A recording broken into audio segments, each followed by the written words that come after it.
ഇന്നത്തെ ലഞ്ചിൻ്റെ ഐറ്റംസ് എന്തൊക്കെയാണെന്ന് കാണാം. കുറേ നാളായി ഞാൻ അവിയൽ വെച്ചിട്ട്. ഞാൻ അവിയൽ വെക്കാൻ വേണ്ടിയുള്ള സാധനങ്ങൾ വാങ്ങിച്ചുകൊണ്ട് വന്നിരിക്കുവാണ്.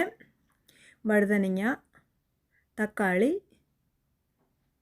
കുറച്ച് ബീൻസ്, കുറേശ്ശെ എടുത്തിട്ടുള്ളൂ ഒരു അവിയൽ വെക്കാൻ വേണ്ടി മാത്രമുള്ളത്. കോവയ്ക്ക, പിന്നെ ഒരു മാങ്ങ വാങ്ങിച്ചിട്ടുണ്ട്. മാങ്ങ മീനിനകത്തും അവിയലിനകത്തും ഇടാൻ വേണ്ടിയാണ് ഒരു ചെറിയ മാങ്ങ വാങ്ങിച്ചിരിക്കുന്നത്. പിന്നെ പച്ചമുളക്, 2 ചേമ്പ്, നമ്മുടെ ചീമച്ചേമ്പല്ല, അല്ലാത്ത കട്ടിയുള്ള കണ്ണൻ ചേമ്പെന്ന് പറയുന്ന ആ ചേമ്പാണ് എടുത്തിരിക്കുന്നത്. അത് അവിയലിന് ചേർക്കാൻ നല്ലതാണ്, കുറച്ച് കട്ടി ഉണ്ടായതുകൊണ്ട്. പിന്നെ ഒരു വലിയ പടവലങ്ങ ഞാനിങ്ങനെ ഒടിച്ചെടുത്തിരിക്കുവാണ്, എനിക്ക് പകുതി മതി അതിനു വേണ്ടി. പിന്നെ ഒരു പപ്പായ വാങ്ങിച്ചിട്ടുണ്ട്, ഇത് തോരൻ വെക്കാൻ വേണ്ടിയാണ്. ഒരു ചെറിയ പപ്പായ പയറൊക്കെ ഇട്ട് തോരൻ വെക്കാൻ വേണ്ടിയാണ് വാങ്ങിച്ചിരിക്കുന്നത്. പിന്നെ ഫ്രിഡ്ജിനകത്ത് ഏത്തക്ക ഇരിപ്പുണ്ട്, ക്യാരറ്റ് ഇരിപ്പുണ്ട്, ഉരുളൻകിഴങ്ങൊക്കെ ഇരിപ്പുണ്ട് അവിയലിന് വേണ്ടിയത്. ഞാൻ ആ പപ്പായ നല്ലതുപോലെ തന്നെ കുഞ്ഞായിട്ട് അരിഞ്ഞെടുത്തു. നമ്മൾ ഈ ക്യാബേജൊക്കെ അരിയുന്ന പോലെ തന്നെ ചീകിയാണ് അരിഞ്ഞെടുത്തിരിക്കുന്നത്. അങ്ങനെ അരിഞ്ഞെടുത്ത് തോരൻ വെച്ചാൽ നമ്മൾ ക്യാബേജ് തോരൻ പോലെ തന്നെ ഇരിക്കും, നല്ല ടേസ്റ്റ് ആയിരിക്കും ഇങ്ങനെ അരിഞ്ഞെടുത്താൽ.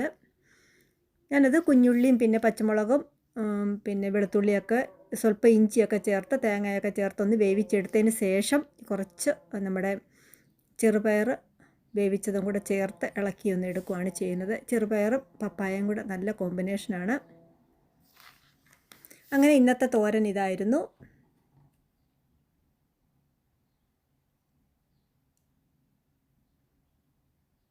ഏകദേശം ഉച്ച നേരമായി, അപ്പോഴത്തേക്ക് ചോറ് റെഡിയായി. പിന്നെ അവിയൽ റെഡിയാക്കിയിട്ടുണ്ട്. വെളിച്ചെണ്ണയൊക്കെ ഒഴിച്ച് നമ്മുടെ അവിയലും ചോറും പിന്നെ മീൻകറി റെഡിയായിട്ടുണ്ട്.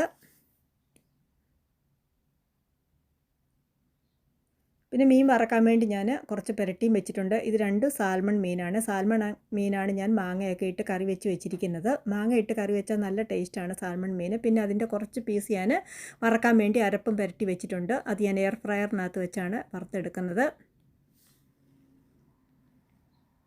അങ്ങനെ എളുപ്പത്തിൽ തന്നെ ഊണ് റെഡി.